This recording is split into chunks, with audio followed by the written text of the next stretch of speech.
কবরে কি হালত আল্লাহ ছাড়া কেউ জানে না। যিনি সালামের মধ্যে জঙ্গিবাদের গন্ধ তালাশ করতেন, ঠিক কিনা বলেন? উনি একদিন টকশোতে বলতেছেন যে আগে আমরা সালাম দিতাম সালাম আলাইকুম, বর্তমানে যারা সালাম দেয় আসসালামু আলাইকুম ওয়া রাহমাতুল্লাহ, আমি প্রফেসর জিয়া রহমান বললাম এরা সবাই জঙ্গি। খবর নিলে দেখা যাবে, যদিও সে মারা গেছে, এখনো খবর নিলে দেখা যাবে প্রফেসর জিয়া রহমান সে নিজে জঙ্গি, তার বাবা জঙ্গি, তার দাদা জঙ্গি, তার 14 গোষ্ঠী জঙ্গি, ঠিক কিনা বলে? কারণ যে যেমন তার ধারণাও তেমন, ঠিক কিনা বলে? আজকে ইসলাম বিদ্বেষীরা, মানবতা বিরোধীরা, কোরআন সুন্নাহর দুশমনেরা ওলামায়ে কেরামকে দোষ দেয় আসলে নিজের দোষ ঢাকার জন্য। কথা ঠিক কিনা বলে?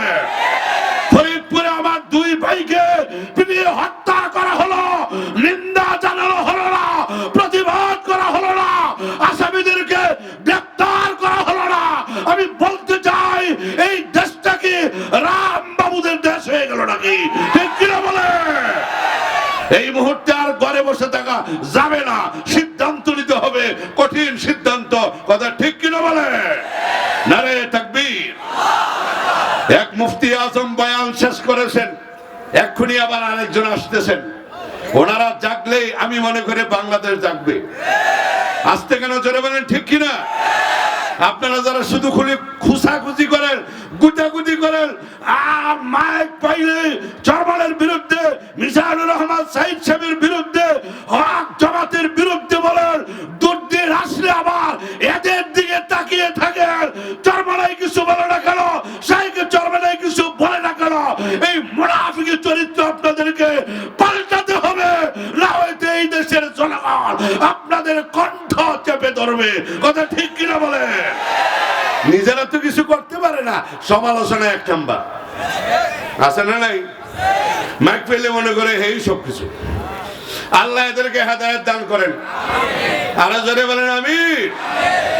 আমার খুতবা বিস্তারিত বয়ানের কোনো টাইম নেই, কারণ আজকের যিনি প্রধান মেহমান শাইখে চরমনাই একদম কাছাকাছি চলে আসছেন।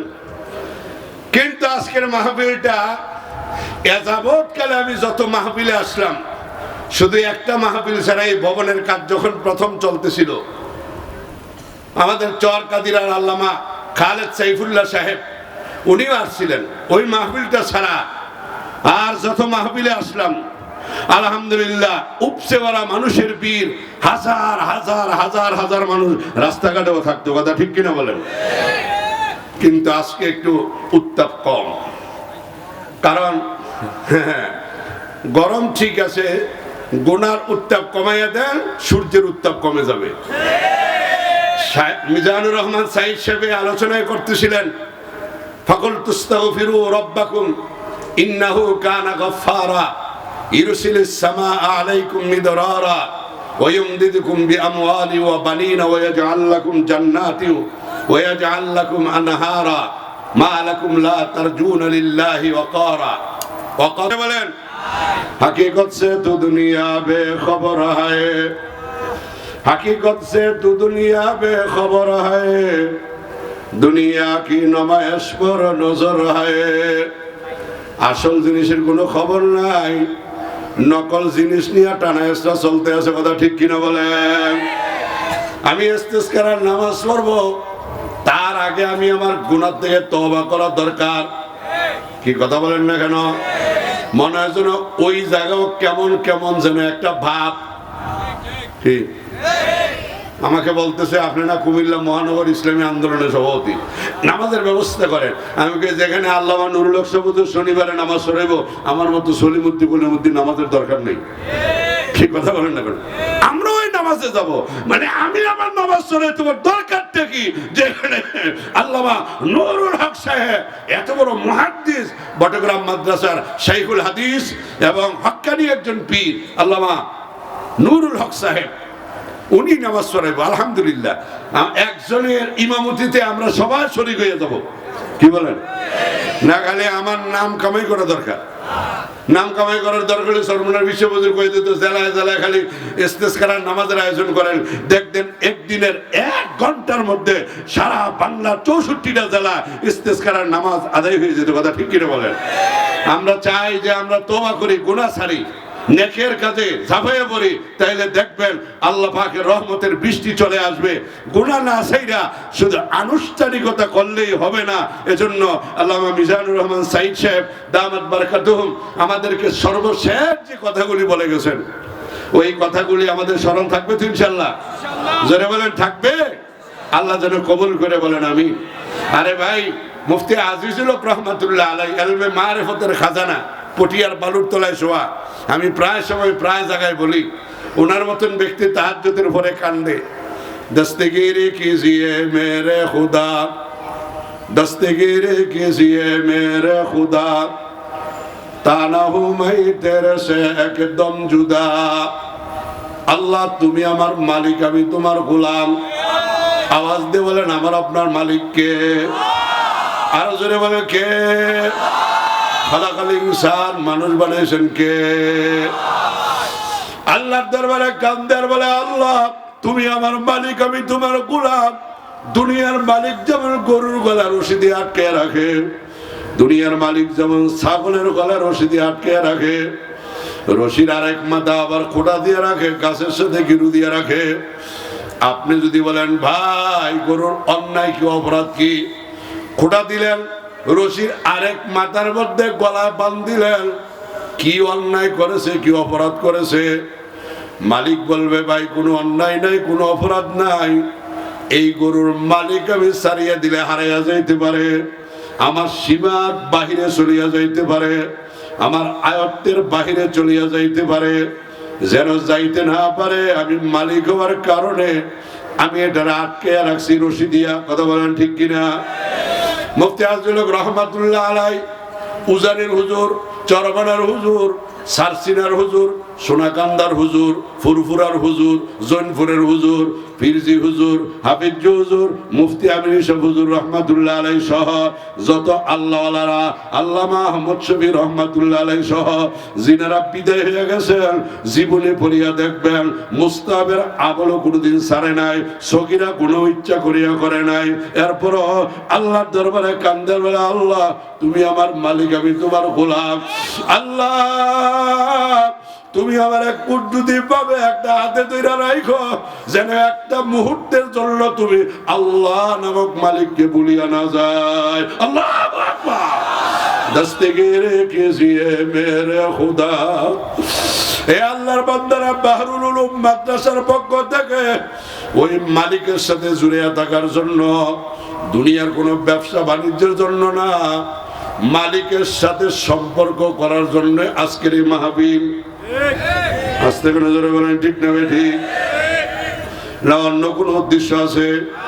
বলো যে টাকা কালেকশন করব, টাকা কালেকশন করিয়া মুফতি কাফায়েতুল্লাহ কাশফি সাহেব বাড়িতে নিয়ে বিল্ডিং করবে।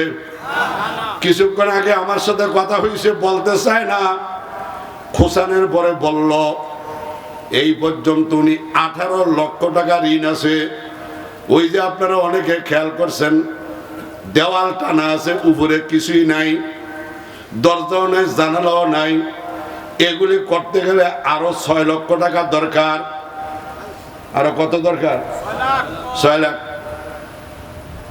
তো মাহফিল করার যদি উদ্দেশ্য টাকা হইতো, তো টাকা কালেকশন উনি মাদ্রাসাতে লাগাইব, এত টাকা কেন মিয়া? আসলে না, কিছু মানুষ আছে দুনিয়া বিমুখ, আখিরাতমুখী, এদের সার্বক্ষণিক চেষ্টাই হলো কেমনে মাদ্রাসা করা যায়, কেমনে মসজিদ করা যায়, কেমনে আল্লাহ বলা মানুষগুলিকে আল্লাহর দিকে জুড়ে দেওয়া যায়। ঠিক কিনা বলেন? এই জন্য হক্কানি আলেম ওলামা, পীর বুজুর্গ, ওলামা মাশায়েখ আল্লাহওয়ালাদেরকে দিয়া মাঝে মধ্যে এরকম দিনী মজলিসের ব্যবস্থা করে। কারণ কি? কারণ সোহবত বড় দামি জিনিস। কথা বলেন ঠিক না বেঠিক? বেপিয়ে সোহবত কহি পাতানি, সোহবত মারুম আবজাতানি, নূরে হক জাহের বোতে আন্দর অলি, লেকে পিপাসি আগার সাহেব দলি। আপনারা সবাই আশরাফ আলী থানভী রহমাতুল্লাহ আলাইহির নাম শুনছেন, ঠিক কিনা বলেন? বইলমে জাহির ও বাতিল একানা, হাকিমুল উম্মত কুতুবে জামানা। ইলমে মাওলা হো জैसा के मौलवी, जैसे हजरत मौलवी थानवी। আশরাফ আলী থানভী রহমাতুল্লাহ আলাইহি একদিন কিতাব লিখতেছেন। কি লিখতেছেন? যার জীবদ্দশা 1200 উপরে কিতাব লিখছে। আল্লাহু আকবার। কয়শো? 1200 এর উপরে কিতাব লিখছেন। আল্লাহু আকবার। তো কিতাব লিখতেছে, নামাজের সময়, আযানের সময় হয়েছে। আশরাফ আলী থানভী রহমাতুল্লাহ আলাইহি কাগজের উপরে কলম রেখে ওযু করতে গেছেন। পকেটে হাত দিয়ে দেখে মেসওয়াক নাই। মেসওয়াক করা কি? আর জোরে কোন? সরমনে গেলে শিখা যায় না যায় না? উজানি গেলে শিখা যায় না যায় না? দাওয়াত ও তাবলীগে বিশ্ব ইজতেমা গেলে শিখা যায় না যায় না? আজকে যারা এই হক জমাতগুলির বিরুদ্ধে বলে, মনে করতে হবে এদের মতলব ভালো না। এরা কারো না কারো টাকা খাইয়া এদের এজেন্ডা বাস্তবায়নের জন্য সরমনের বিরুদ্ধে বলে, উজানির বিরুদ্ধে বলে, দাওয়াত ও তাবলীগের বিরুদ্ধে বলে।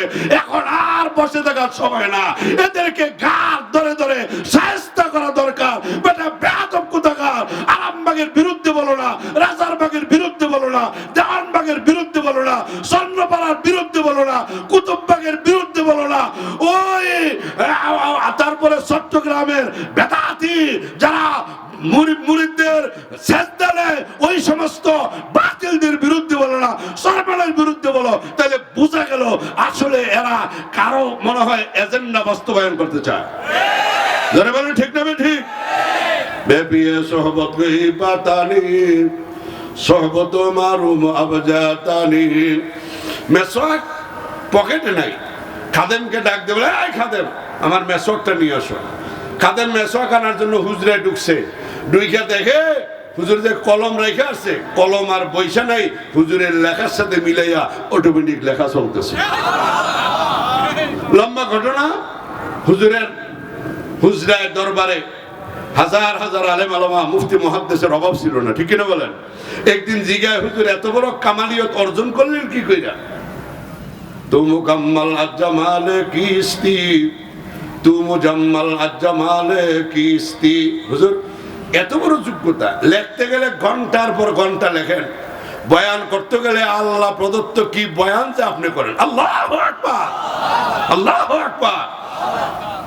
আল্লামা আহমদ শফি রহমাতুল্লাহ আলাইহি আজকে শাইখে চরমনে, যিনি এক্ষুনি বয়ান করবেন, ওনার ব্যাপারে বলছেন, এই মিয়া এই বয়ান এখান থেকে আসে না, ওইখান থেকে আসে। আল্লাহু আকবার।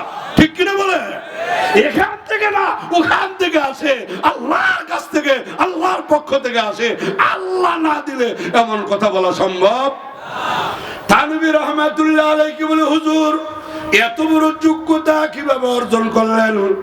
থানভী রহমাতুল্লাহ আলাইহি জবাব দেয়, মামুজাম্মাল জামালে হাজিয়াম।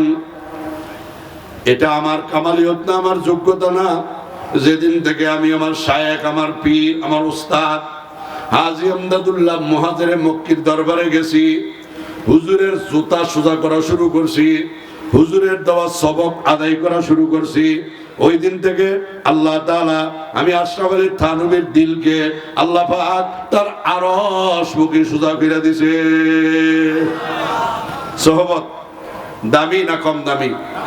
আরো জোরে কোন? সুতরাং